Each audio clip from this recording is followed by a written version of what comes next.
All right. Hey, everyone. Welcome to Q&A with Tech Services. I'm Olivia Radcliffe, and I am here with the incomparable Dr. Gustavo Varca. Gustavo, go ahead and give your intro. What do you do at eBeam? Hello, Olivia. Hello, everyone. I'm the new applications manager at eBeam Services. And I heard we got something nice today to talk about. I sure hope so. What do you do as the new applications manager at eBeam? So I help customers qualify their products using electron beam technology for sterilization, for material modification, for cross-linking, for several different applications. Okay. So new products, new things that maybe people haven't done before, haven't tried before, either just in general or with eBeam specifically. Yeah, things that usually don't work or people believe it's really pushing, using the technology to do them. That's what I try to address. Okay. So you have a lot of experience pushing things past their comfort level to pushing the limits on things, exploring new ways of doing things. Yes, I'm a scientist and I try to use the science in the favor of our customers using our accelerators. Perfect. So I know we were chatting and you said you got a question the other day that you wanted to kind of address. And that was about cold sterilization, particularly. We've talked before at eBeam, and we can do a bit of an overview now that eBeam can do cold processing, processing stuff that's temperature controlled, either refrigerated, frozen, using dry ice, right? Yes, we have three different ways of that we can call temperature controlled, right? Of handling temperature controlled materials. We can process refrigerated materials under refrigeration. We can process frozen materials, and we can process materials at ultra freezing temperatures, which is minus 78, minus 80 degrees Celsius. So we offer those three modalities. Yeah. And so the main reason, well, one of the main reasons you could use temperature controlled is if the product is temperature controlled, right? If the product can't see above a certain temperature. Yes. There's a lot of people that look for temperature control processing because their product is sensitive, but that's not necessarily not the main reason why we do that.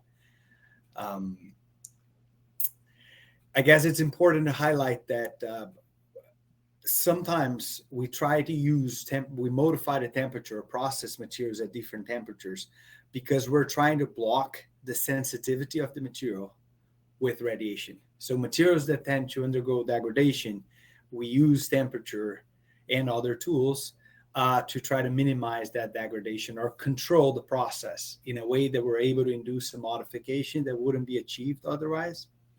So it's really important to highlight that it's not just for temperature sensitive products. It's also for products that are sensitive to radiation.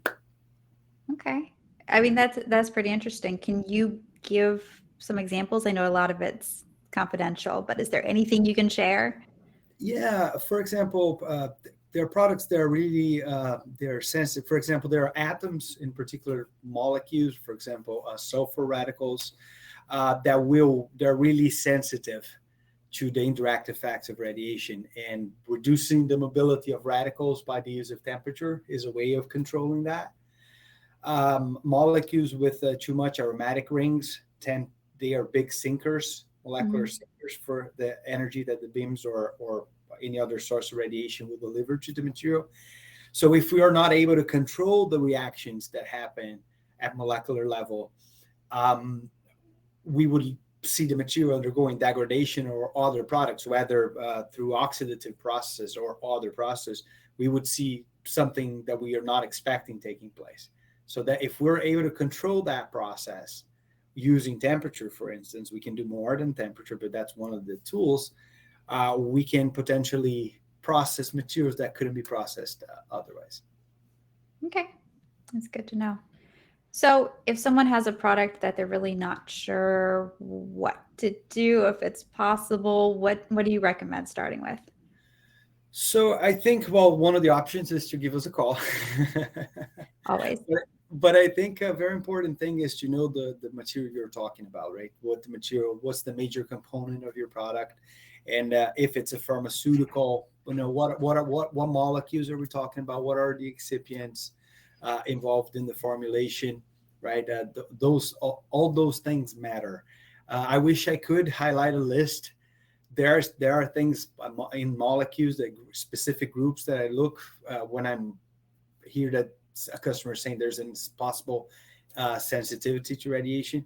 But it's you really got to understand what your material is made of, or what's your pharmaceutical made of, so that we can identify which groups are sensitive and how do we prevent that from happening, right? That reminds me of a case that we had to actually heat the material. We didn't freeze it. We had to heat it to be able to block the reactions, and therefore we were able to induce cross-linking. It was a very specific case. I can't tell much about it, but I remember it, and you can see by my smile that how interesting that was.